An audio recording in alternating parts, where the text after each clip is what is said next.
Welcome back to the world of Sunhaven. In today's video, there's a new target on the horizon, becoming the world's greatest archer. To create such a being, I knew the chosen one would have to be an elf here due to their racial ability to deal more damage with crossbows.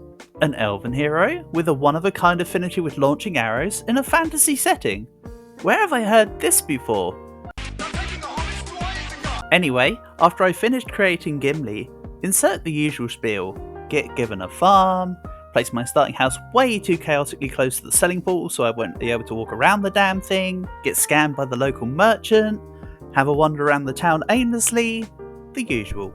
As a side note, did you know that you can run straight to Rosa at the beginning of the game without having to complete any prerequisite quests, complete her combat training and get a free crossbow?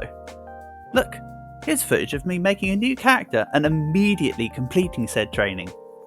Well, past me derped out because A, I thought it was locked behind doing another quest first for some reason, and B, I couldn't remember the rewards beyond the crossbow, and I didn't want to get experience in anything I didn't want levelling up, so I decided against it. Copium aside, I actually kept the scythe from and the scam. It does paltry damage, and shouldn't be considered as anything more than a joke weapon, as its main use is for farming, but it does do damage nonetheless. I went to the beach to check out what I could do, and it's good to see that I can at least cleave my way through small crabs at a somewhat mediocre, at best, rate. After killing enough sand crabs in the multi-combat arena, I finally earned the cash to buy my first crossbow, even though its parents were just disappointed.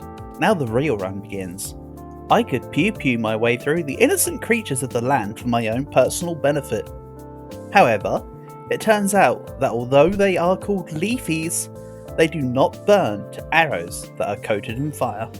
After some time though, I did pew hard enough to upgrade my crossbow to a slightly happier bow, despite past me never recording the footage for such, and managed to grab Arrow Storm, which, instead of firing pews, fires pews, further dealing more firepower, quite literally for a part of it.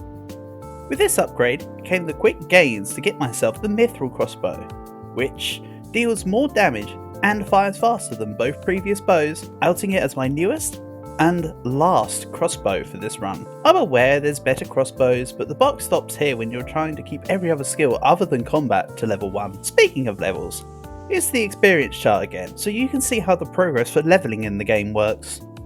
During this run, I felt like I was back to playing Pokemon Hoenn, because I then decided the best plan was to go straight to the desert region to fight Cacnea and Cacturne over and over again until I grinded my Gimlimon to the max level. However, come the Saturday, I decided to take a break from the grind and take on the arena boss. You would think that some small wooden missiles would fly straight through Gelatinous Gloop, but no, it went down all the same. Extra health, extra mana, easy peasy. No skill issue for a change. After a quick cookie break, back to the grind. Another giant bloop of goo arrives, another giant bloop of goo dies. I have unlocked the combat tower now, but where's the second tower, like I was promised? Unfortunately, skill issue strikes, and I ended up just getting a little bit of damage permanently. Alright, we'll take it. It took some time, but after some bunny hopping and blind firing, Gimli had reached level 70. Hoorah! Max combat rank achieved, but something felt a little out of place. Off, you may say. For what good was becoming the greatest archer ever if you never had anything to show for it? Completing the fight tower was the accolade this old elf needed, so with great gusto, I headed for the tower, bursted through waves of adversaries, then... oh. Looks like there was a skill issue after all. Or maybe it was just time for Gimli to hang up his bow. I headed back to base, forfeited all of my mortal possessions to the portal, then made my way to Cedric to live out the rest of my life throwing bread at the pond. Thanks for watching, I hope you enjoyed, and I'll catch you again soon.